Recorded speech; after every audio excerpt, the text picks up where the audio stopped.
Bezrat Hashem, on reprend par des cérémonies la porte 1, le portique 1, char Aleph, Esser Velotesha, 10 et non 9, le deuxième Pérec. Donc le premier Pérec, on avait commencé une première explication de la Mishnah du Sefer HaYetzira, Esser Sefirot, Blima, les 10 Sefirot, Sama, Mispar, Etzer, Esbaot, du nombre des 10 doigts, Hamesh, Keneged, Hamesh, face 5 face à 5, Ubrit Yachid et l'alliance unique, Mechouvenet Beemsa est dirigé dans le milieu, Bemilat Lachon ou Bemilat Maor, dans le mot de la langue, ou la circoncision de la langue, et dans le mot ou la circoncision de Maor, de l'union ou de la nudité. Deuxième chapitre, on va reprendre dans la première partie de ce deuxième chapitre l'explication de cette Mishnah d'une autre manière. Od never המשנה הזאת על דרך פירוש אחר שפירשו המפרשים. Nous allons expliquer encore cette Mishnah d'une autre manière, dans la manière de שפירשו המפרשים חמש בחמש כנגד חמש, cette notion de 5 face à 5. Parce qu'effectivement, on ne comprend pas vraiment pourquoi est-ce que le Sefer HaYetzira nous donne tout de suite la notion des 10 sfirotes. Pourquoi est-ce que tout de suite la première division qu'il fait, ou la première articulation de ces sphirotes, elle se fait en 5 par rapport à 5. Et on a vu la dernière fois en plus les difficultés qu'il y avait à rajouter deux équilibrants, le Brit Alashon et le Brit Amao, d'où la question, est-ce que c'est peut-être pas 10 et 11, et comment est-ce que ces équilibrants fonctionnent. Et donc le Ramak, il veut reprendre encore cette notion-là. Et donc il dit qu'il va donner quand même une explication qui est quand même plus conventionnelle, en tout cas plus acceptée. Et qui correspond plus aux enseignements de Rabbi Shimon Bar Yochai dans le Zohar. Encore une fois, le but du Pardes, c'est de tout lire et de tout comprendre à la lumière du Zohar. Parce que si vous vous rappelez, effectivement, on avait trouvé des manières de voir 5 par rapport à 5. On avait dit, il y a les 5 d'en haut, les 5 d'en bas, et on avait donné un exemple, si vous vous rappelez, par rapport au Tefillin et par rapport à la Merkava. Mais il y a une manière peut-être plus simple et plus commune, plus générale dans le Zohar, d'expliquer cette distinction des sphirotes entre 5 par rapport à 5. Les divisions classiques entre les sphirotes, elles sont nombreuses. On peut diviser 3 et 7, on peut diviser 3 et 4. Mais ici, on ne comprend pas pourquoi le Sefer HaYetzira, il a insisté sur cette notion de 5 par rapport à 5, et en plus, il a rajouté à ça les doigts. Alors, Veinian, il dit, la manière la plus simple de voir ça, c'est de dire Chamesh miyamin et Chamesh mismol. Il y en a 5 qui sont à droite, et 5 qui sont à gauche. Chamesh miyamin, Hamesh Sefirot, Shirov Netiatam, El Salah Chesed. Les 5 de droite sont les sphirotes qui vont s'incliner ou pencher du côté du Chesed. Donc le Chesed, c'est la Gedoula, c'est la grandeur, c'est la notion de générosité, et qui elle est du côté droite. Shiu Yamin, parce que le Chesed est du côté droit. Et donc quelles sont ces sphirotes qui sont du côté droit? Elles sont Keter, Chorma, donc Keter, Chorma, Gedoula qui est l'autre nom de Chesed, Netzar et Tiferet. On a ici donné Gedoula parce qu'on a dit que ça s'appelait la ligne de Chesed. Donc pour ne pas mélanger les deux, donc la ligne de Chesed, on va appeler Gedoula. Donc du coup, on va les diviser en deux axes, un axe de droit et un axe de gauche. Je répète, Keter, Chorma, Gedoula, Netzar, Tiferet. Vehamesh et Basmol, et les 5 qui sont du côté gauche, M, Hamisha Sfirot, Shirov, Netiatam et Dasmol, ce sont 5 séphirotes qui vont plutôt pencher ou s'incliner du côté du gauche, donc on va appeler ici le côté du Din, le côté de la rigueur, et qui est le côté gauche, et qui sont Bina, Gevura, Hod, Yesod et Malchut. Très bien. On dit, mais alors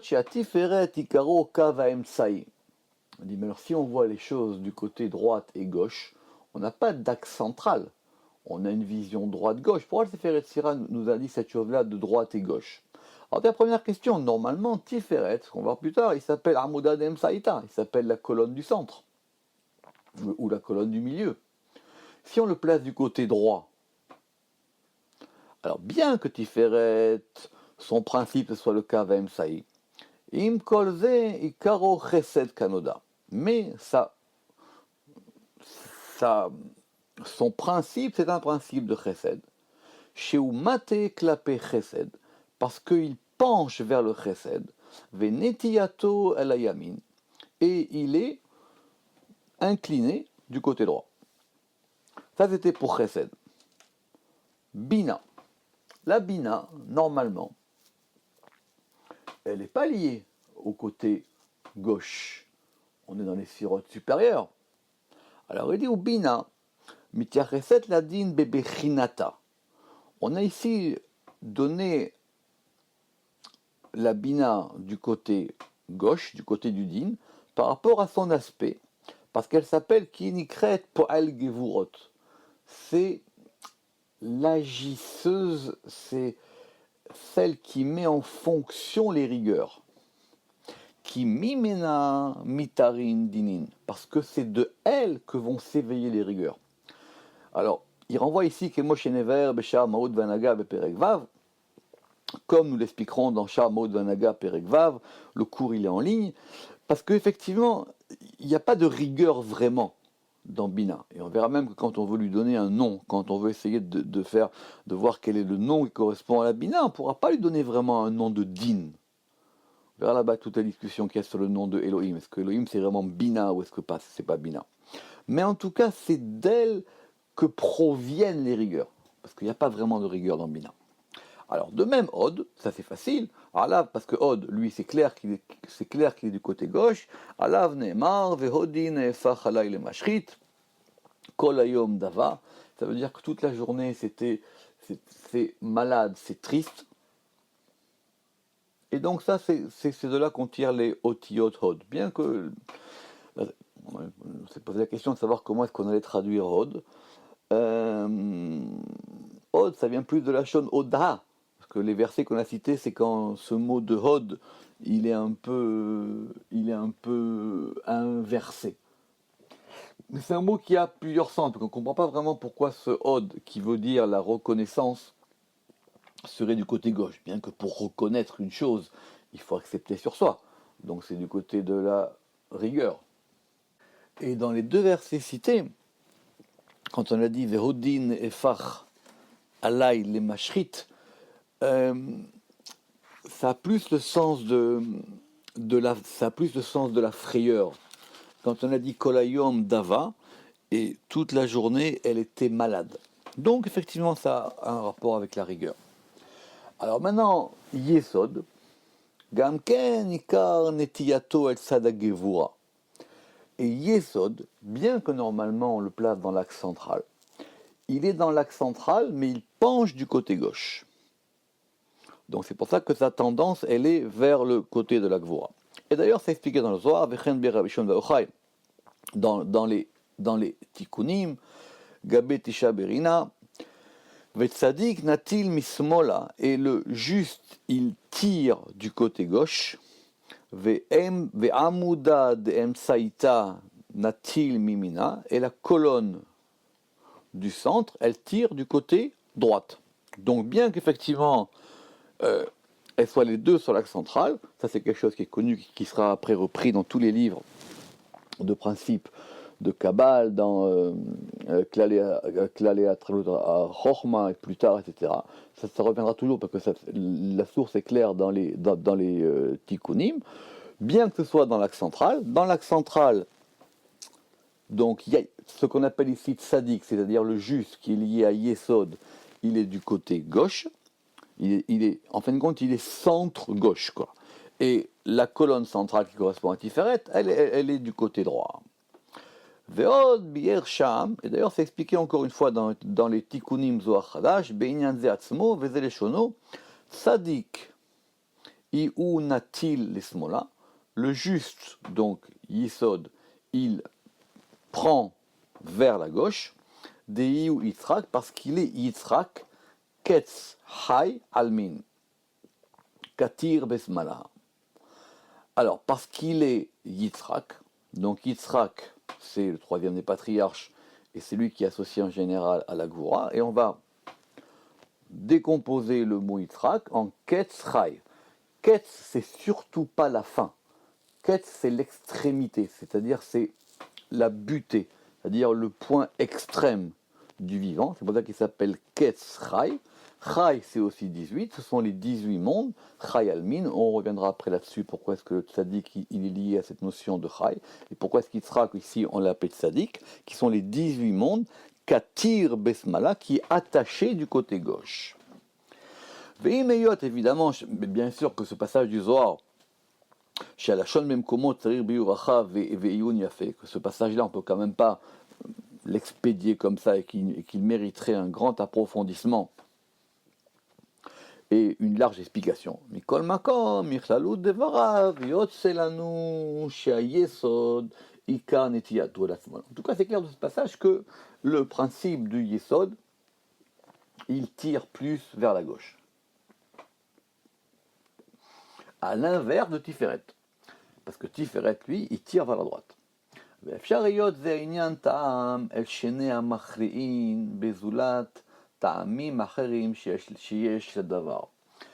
Et donc, il est possible que cette notion des deux équilibrants, qu'ici on va appeler Tiferet et Yesod, pourquoi on a besoin de deux équilibrants? Parce qu'il y en a un qui va équilibrer du côté droit, c'est-à-dire Tiferet, et un qui va équilibrer du côté gauche, c'est-à-dire Yesod. Bien qu'il y ait effectivement de nombreux autres motifs ou explications pour cette chose-là, comme nous l'expliquerons dans la porte des équilibrants au chapitre 4. Alors maintenant la Malchut. Pourquoi est-ce qu'on a placé aussi la Malchut du côté gauche? Malchut Gamken Ikaradin. Et la Malchut aussi, de toutes les manières, son principe, c'est un principe de din. Shekem Efursam Shema, parce que c'est comme ça que son nom est connu. Befi Kol Amekubalim, d'après tous les kabbalistes, parce qu'on l'appelle chez Nikret Midat Adin Arafé, c'est-à-dire l'attribut de la rigueur faible. Donc elle est aussi du côté gauche. Maintenant, comment la Malchut était constituée, comment est-ce qu'elle fonctionne, c'est un truc à part qu'on verra dans les portes d'après. Mais en tout cas, sa tendance générale, c'est une tendance de din. Bien qu'effectivement on trouve dans le Zohar de nombreux endroits où on ne sera pas tout à fait d'accord avec cette chose-là, parce que c'est pas facile non plus de cataloguer les sirotes. Les sirotes elles sont dynamiques, c'est un mouvement, peut être à droite ou à gauche, mais en tout cas bien que on trouve ça d'autres endroits, mais ce sont quand même des fondements, donc il faut avoir quand même ces fondements-là clairs en tête. Ou que mismerot netoim, et ce sont comme des clous qui sont plantés vers din emet, et c'est une chose vraie. Maintenant, ces sphirot-là, le Seferet Sira nous les a ordonnées. Ben sphirot elle sidran hen bet yadot, et en sous forme de deux mains, qui sont yad yamin, la main droite, et qui sont donc, on répète, keter, chorma, gedula, netzach et tiferet.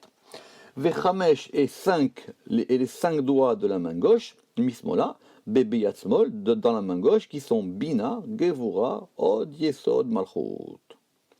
Donc, les deux équilibrants qui sont indiqués dans la suite de la Mishnah, ils sont chacun d'un côté. Donc, veine, a tiferet ou brit lachon. Donc, tiferet, c'est lui qu'on va appeler l'alliance de la langue. Parce que chez Amachria, c'est lui qui va équilibrer entre le din et le chesed, Kanoda, comme il est su, c'est lui qui va équilibrer entre le côté droit et le côté gauche. Donc le Sefer Yetzira, c'est très complexe, parce qu'il nous donne les séphirotes d'un côté droit et gauche, et avec des équilibrants qui vont équilibrer entre les deux axes, mais en étant chacun à l'intérieur d'un axe. Donc, Vehu, Miminian, Aseratmam. Et donc, du coup, il se retrouve, cet équilibrant, étant parmi le nombre des 10 séphirotes. Et donc pas comme étant une 11e. Et deuxième, et maintenant le deuxième équilibrant qu'on a appelé Brit Maor, c'est-à-dire voir le cours précédent, l'alliance de la nudité ou l'alliance de l'union. Imeyot shekaro bayesod, bien que son principe il soit lié au yesod,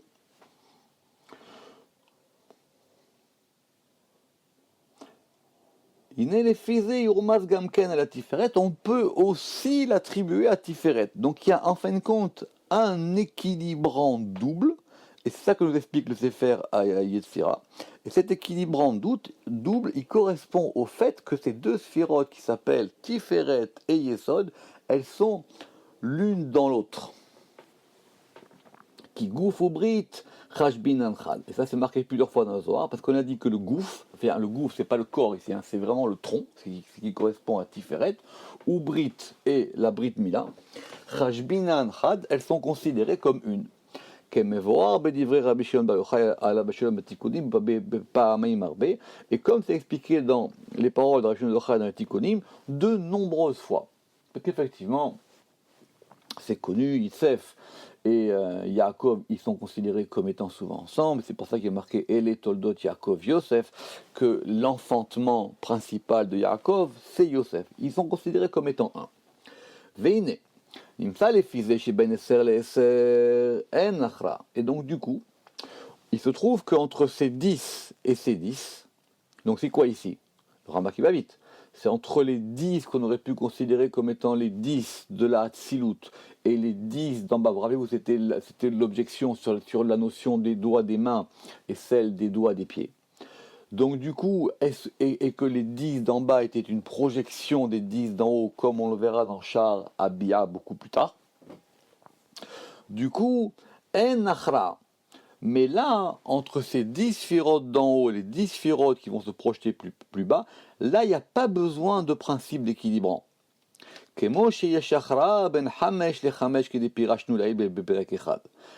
Comme il y a un équilibrant entre les 5 et les 5, comme nous l'avons expliqué. Pourquoi est-ce qu'il n'y a pas besoin d'équilibrer entre les 10 sphirotes d'un monde et les 10 sphirotes du monde qui est en tout, et qu'après on pourra effectivement reporter cette notion de sel, comme on verra dans Charabia. Parce que ce sont des lumières qui vont se projeter.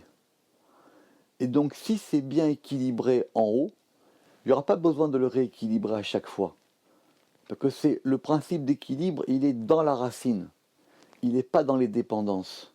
Et si on veut équilibrer dans les dépendances, d'abord ça ne sert à rien. Et la meilleure manière, c'est d'équilibrer dans le principe. Donc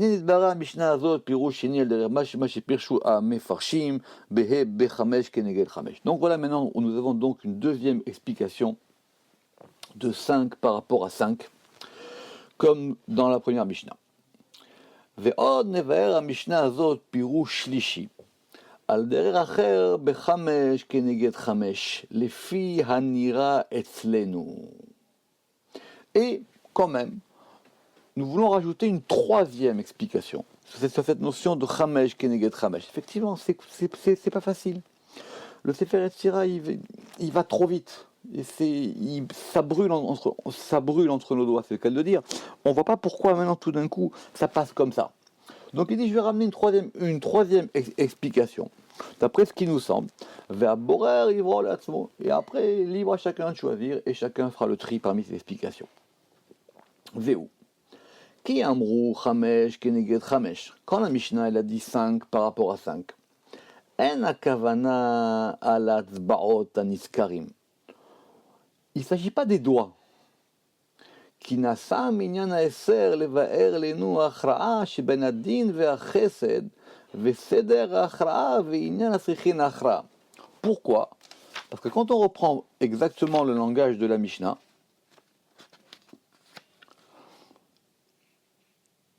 nous, on avait fait une espèce de saut en disant que les 10 doigts, c'était 5 par rapport à 5. Il dit peut-être que c'est pas ça qu'on veut nous dire ici. Parce que on est passé du principe de 10 pour nous expliquer qu'il fallait un équilibre chez Ben Adin vers Chesed, entre le Din et le Chesed, entre la rigueur et la générosité. Veseder Achra'a, et on nous donne maintenant l'ordre de cet équilibre. Ve'inyan atrichin achra. Et pourquoi est-ce qu'on a besoin d'un élément qui va équilibrer? Ve'laze amar. Et c'est pour ça qu'on a dit Shem Hamesh Keneged Hamesh, qu'elles sont 5 par rapport à 5. C'est-à-dire, chez Tiferet Machria Ben Chochma Ve'abina. Maintenant, on va considérer que le principe de Tiferet, c'est un équilibrant à tous les niveaux. Il peut même équilibrer entre Chochma et Bina. Comment est-ce que Tiferet, qui est plus bas, peut devenir un équilibrant entre Chochma et Bina? C'est une longue discussion qu'on verra plus tard. Parce que le principe de Tiferet, c'est que c'est un axe qui monte et qui descend. Maintenant, quand il va monter, pour équilibrer entre Chochma et Bina, ça s'appelle Besod Da'at, ça s'appelle qu'il est maintenant dans le principe du Da'at. C'est pour ça que Tiferet, son deuxième nom, c'est Da'at. Et c'est pour ça que Da'at n'est pas compté parmi les sphirotes, on verra ça plus tard. Mais maintenant, il s'appelle Da'at, Beyoto Ole El Keter, quand il va monter vers le Keter. Kasher Narir Biuro Beshar Amachriim Bedrat Hashem, comme nous expliquerons ça dans la porte des équilibrants. Donc on voit bien ici que l'une des difficultés du Ramak, c'est qu'on ne peut pas expliquer les principes de Kabbale un après l'autre. Tout est lié. Maintenant, on est obligé de faire un ordre. Effectivement, tout de suite, il renvoie à dire va voir telle porte, telle porte, telle porte. Parce que tout ça ne forme qu'un tout. Non, si on veut rentrer dans une partie, alors cette partie va nous amener à d'autres parties. Lui, il a choisi de commencer par les sphirotes, parce que c'est le principe le plus général. Et tout de suite, on voit qu'on rentre dans un monde très complexe, donc il faut être très patient et surtout réviser plusieurs fois. Areshnaim echad keneged echad. Donc ça fait deux, un par rapport à l'autre. Ve chorma keneged bina. Et donc on a chorma qui est en face de bina. Parce que chorma ve shoresh ha-chesed, parce que la chorma c'est la racine du chesed. Et Bina, Vezo, Shoresh HaGvura, et Bina, c'est le Shoresh HaGvura. Ve'od, et encore, Tiferet est un Machria, ben Gedula et Gevura Kanoda. Et Gedula, c'est-à-dire Chesed, et Tiferet, c'est un équilibrant entre la droite et la gauche, c'est-à-dire entre Chesed et Gevura, comme il le sait. וביאור רבי שמעון בר יוחאי עליו השלום בתיקונים בפסוק ויערב ויבוקר. Et pour comprendre cette chose complexe, c'est expliqué dans un petit passage qu'on va voir maintenant dans les Tikkuné HaZohar, à propos du pasuk, du verset, à propos de la création, quand il est marqué à propos du premier jour, Vayerev, Vayiboker, Yom Echad. Il fut soir, il fut matin, le jour 1. Évidemment, on connaît pourquoi il n'y a pas marqué le jour premier, pourquoi il y a marqué le jour 1, alors que les autres jours, on dira le deuxième, le troisième et le quatrième. Veze leshono. Vaikra Elohim la rakia shamaim. Et Elohim, il a appelé le rakia. Le rakia, c'est l'étendue, ou le déploiement, comme traduit Méchonique. Il a appelé ce déploiement-là, il a appelé les cieux. Vaikra Elohim, donc on va prendre le verset portion par portion. Vaikra Elohim, c'est quoi Vaikra Elohim? Elohim da'imaïla, c'est la mer supérieure. On va voir ce que c'est. La rakia shamaim, et il a appelé que ce rakia, cette étendue, elle s'appelle cieux. Da amuda demsaïta, c'est la colonne du centre. Dehihu ben yemina vesmola, qui est entre la droite et la gauche, vekalil tarvayu, et qui totalise les deux, adaodirtiv, comme il est écrit, vayere vayiboker, il fut soir, il fut matin, veinun erev de Yitzhak, et donc, et qui sont le soir de Yitzhak, ou boker d'Abraham, et le matin d'Abraham, adkan leshono, fin de la citation. Bien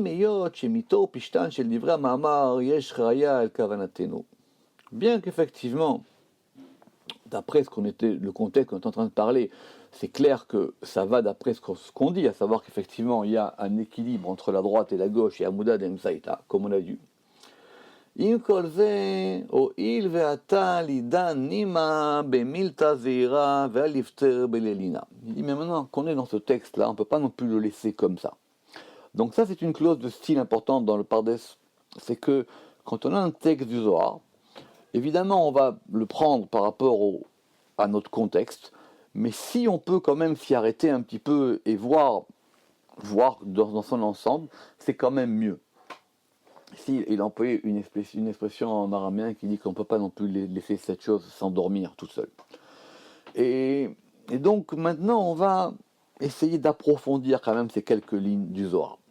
Et là, on va commencer à voir la grandeur du Ramak dans l'interprétation du Zohar mot par mot. Veyesh le dagdegbo. Et on va maintenant essayer d'analyser ces quelques lignes du Zohar. Donc, alors, toujours la même question, c'est que dans l'édition courante, ça s'appelle des questions, alors que dans l'édition moderne, ça s'appelle des safek, ça s'appelle des doutes. Mais j'ai un doute, c'est le doute. Je ne sais pas pourquoi le Ramak appellerait ça un safek. Bon. Et donc, on va poser maintenant 6 questions sur ces 4 lignes du Zohar. Premièrement, le Zohar, il a dit « Vaikra Elohim Daima ». Il a appelé Elohim Daima. וכי ידעת לא שמענו שכל אלוהים שבפרשת מעשה בראשית שהרמז לבינה. Il dit mais quoi? Évidemment qu'on sait que chaque fois qu'il y a marqué Elohim dans la création du monde, c'est lié à Bina. Pourquoi tout d'un coup ici on vient de nous dire Elohim c'est Bina? Vaikra Elohim Daima. Il a appelé Elohim c'est Ima. Et quoi? Jusqu'à présent, Adata lo shamanu shekol Elohim shebeparaşat maaseh bereshit sheremez lebina. Il dit mais on sait très bien. C'était marqué plusieurs fois dans le Zohar que dans chaque fois qu'il y a marqué dans l'œuvre de la création, dans Maaseh Bereshit, le nom de Elohim, qu'il est rapporté à Bina, qui est Ima, pourquoi est-ce que tout d'un coup on a besoin ici de nous rappeler encore cette chose-là? Donc il fait attention à chaque mot du Zohar, c'est la force du Ramak. Il a considéré que le Zohar était un livre qu'il fallait lire à la loupe, c'est pas des idées, c'est pas de la philosophie, ce sont des idées, il faut rentrer dans les mots du Zohar. Deuxièmement, et maintenant, pourquoi le Zohar il a dit Ima et il n'a pas dit Bina? Alors c'est vrai, nous on va très vite, on dit Ima c'est Bina. Mais quand on dit Ima, on veut nous dire une chose, et quand on dit Bina, on veut nous dire une autre chose. Alors pourquoi est-ce qu'on a dit Ima et pas Bina? Chez Zéou Shema Mefursam Yoter. Parce que c'est clair que le nom de Bina, c'est le nom le plus connu. Pourquoi est-ce qu'on parle de Sphirot ici? Alors, on ne va pas rentrer dans ce débat parce que c'est assez complexe, parce qu'effectivement, Ima, ça sera plus lié à ce qu'on appelle la Kabbale des visages, Kabbalat à Partsufim, et que Bina, c'est plus lié à ce qu'on va appeler Kabbalat à Sphirot. Mais cette distinction, elle n'a pas de sens. C'est une distinction qui était projetée sur les textes de Kabbale, qui a à mon avis aucun sens. Parce que les deux, on voit très bien que les deux se trouvent dans le Zohar, et d'ailleurs le Ramak pose la question. Donc si on dit Ima, c'est qu'on veut nous dire une chose, si on dit Bina, c'est qu'on veut nous dire une autre chose. Qu'après on dise que Ima et Bina peuvent être des équivalents, ça peut être la même chose, c'est encore une autre histoire. Troisième objection, ou troisième question sur le texte. Le Zohar il a dit Amuda de Msaïta Deihu Ben Yemina Vesmala, la colonne du centre qui est entre la droite et la gauche. Et de même, וכי מאחר שאמר עמודה דאמצעיתא לא ידענו שהכוונה שהיא באמצע הימין והשמאל שאין הגדולה וגבורה et quoi? Si tu me dis que c'est la colonne du centre, je sais pas qu'elle est au centre de quoi? Elle est au centre entre la droite et la gauche, qui sont Chesed, Gedula et Gevura.